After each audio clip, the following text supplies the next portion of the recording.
គេអត់ខ្វល់ពីការលំបាករបស់យើងទេគេខ្វល់តែម្យ៉ាងប៉ុណ្ណោះគឺលទ្ធផលរបស់យើងបានលទ្ធផលអីខ្លះអ្នកត្រូវចាំថាបើយើងគ្មានលទ្ធផលគ្មានអ្នកណាមកខ្វាយខ្វល់ជាមួយជីវិតរបស់យើងទេនៅពេលដែលយើងខិតខំប្រឹងប្រែងពេលខ្លះបិទតិចបានបិទតិចខ្លះទៅអ្នកខ្លះមិនឃើញពីការលំបាករបស់យើងទេគេឃើញតែពីកំហុសរបស់យើងប៉ុណ្ណោះរិះគន់ជន់បលិចសំដីនិយាយមកធ្វើម៉េចឲ្យតែយើងឈឺចាប់ទៅមុខមិនរួចហើយបើយើងនៅតែបើកតិចស្ដាប់គ្រប់រឿងច្រើនពេកខ្ញុំជឿថាបងប្អូនទៅមុខអត់រួចទេរឿងណាគួរស្ដាប់ចាំស្ដាប់រឿងណាដែលគិតថាសម្រាមណាកុំស្ពាយតាមខ្លួនច្រើនពេកធ្ងន់ណាស់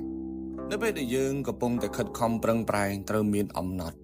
ម៉ោងធ្វើគឺធ្វើម៉ោងរកគឺរកម៉ោងសម្រាកគឺសម្រាករក្សាវិន័យទៅមុខជានិច្ចគេធូធាគេមានជាងយើងគេប្រឹង10យើងខ្សត់ជាងគេយើងប្រឹង100កុំប្រៀបធៀបខ្លួនឯងជាមួយនឹងជីវិតរបស់គេផ្សេងយើងផ្សេង